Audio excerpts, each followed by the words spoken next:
Hello and welcome to Citroën DS Restoration Part 6.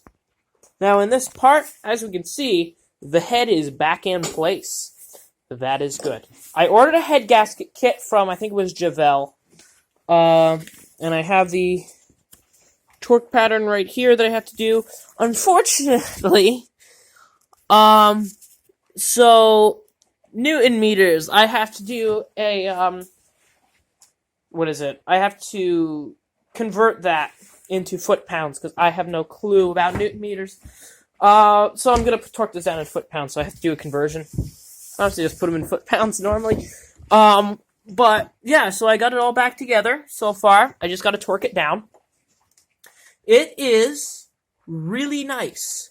It spins really nicely. All the valves move properly. These rocker shafts for the exhaust were really, really hard to get back together somewhat because they're separate pieces. Like, if you look at the intake rockers, as you can see, it's all one shaft, which in itself is hard to put together, okay?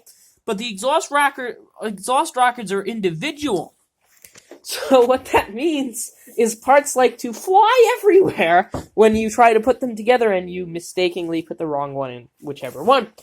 So you gotta watch out for doing that when you do that. But I got it all back together. The engine turns.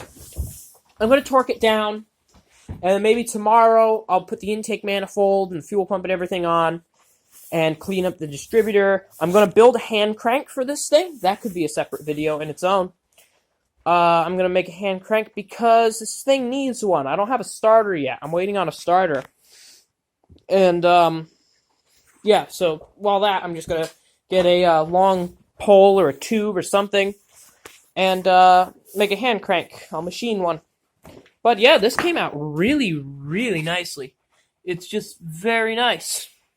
So that's all back together. I have an entire gasket kit itself right here to put it the rest of the way together, but I got the head on. That's really good. Maybe in the next couple parts, we'll have this thing running. That would be a miracle.